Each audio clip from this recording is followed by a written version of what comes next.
Il faut laisser la place aux gens de voyager avec vous, mais pas de voyager à votre place. C'est une phrase que je trouve magnifique parce que c'est ça la malle en fait. On la pose dans la classe, elle est mystérieuse, elle est belle d'abord, et puis on voit tout de suite le parcours. On voit qu'il y a un voyage. Les élèves le voient, la classe le voit, l'enseignant le voit. Et surtout, on n'est plus là. L'artiste n'est pas là.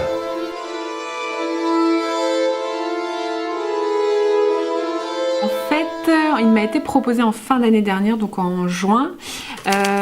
C'était voilà, un objet fait pour une classe et pour une enseignante dont la danse était totalement inconnue, hein, autant pour moi que pour les élèves. On n'avait jamais pratiqué la danse, moi j'en ai jamais fait personnellement non plus.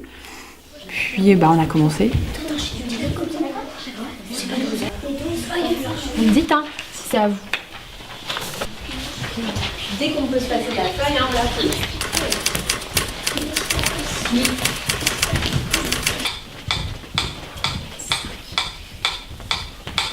Chaque tiroir est différent, chaque clé est différente, et il faut ouvrir les tiroirs un par un. C'est le parcours initiatique, c'est la découverte, c'est l'aventure aussi, et c'est le voyage.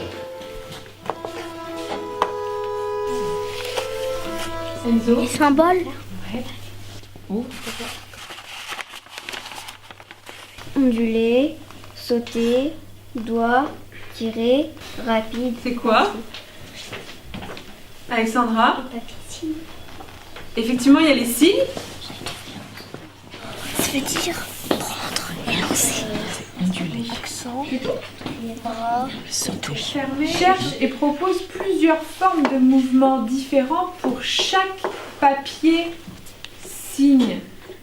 C'est quoi les papiers signes? comme ça. Oui, et alors on s'est marqué donc chaque papier signe et puis il y a des formes de mouvements.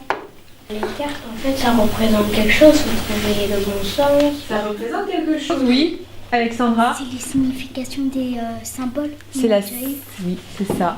C'est la signification des symboles. Et il veut dire quoi? Ah, il veut dire quoi celui-là? Attraper. L'intérêt de ce projet-là, au niveau de la malle, c'est qu'on essaye quand même de rendre au maximum les enseignants autonomes. Alors, toute la subtilité, c'est effectivement cet échange entre l'enseignant et le conseiller pédagogique et l'artiste, et puis l'artiste et l'enseignante en fait. Donc il y a ces trois personnes-là qui communiquent beaucoup. Et donc un des succès de la malle, je pense que ça réside dans le fait qu'il y ait beaucoup cette communication entre nous.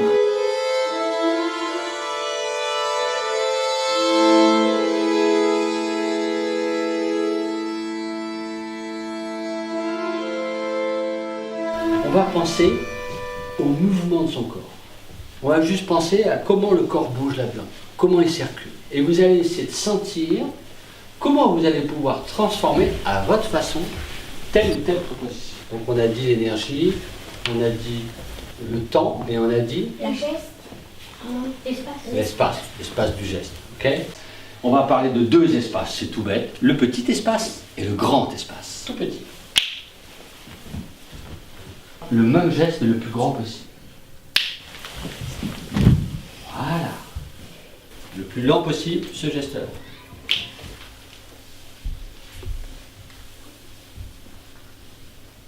On revient à neuf. Le plus rapide possible. Comment tu peux faire avec sa main pour que ce soit ton poignet qui dirige. Voilà. Allez, vas-y, enchaîne. Oui. Il faut qu'on voit quelque chose qui se passe. Oui, si tu veux. Après, de là, tu enchaînes comment? Non, non, non, non, non, non. T'es là et tu enchaînes le mouvement maintenant en te levant. Allez, allez, allez. Voilà. Tu vois l'idée? Oui. Maintenant, tu travailles toute seule un petit peu, puis je reviens voir.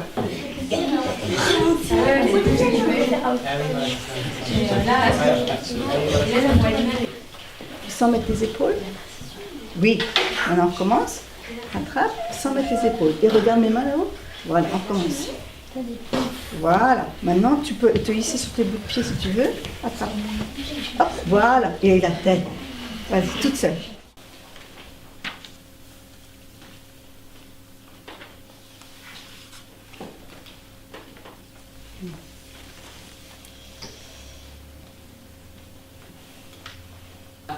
Je pense que, comme tu as plein de qualités, en fait, pour te dire vrai, tu pourrais lier un peu mieux les choses, parce que alors tu fais plein de transformations, ça te va très bien et ça te correspond parfaitement.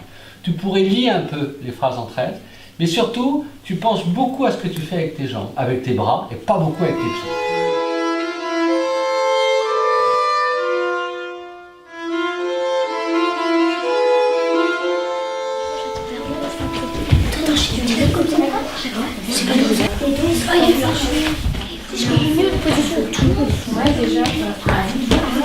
Et celle-là, moi c'était celle-là. Faut mettre aussi bien fait. Comme ça, t'as aussi ça. Regardez, vous voyez, quand tu fais ça,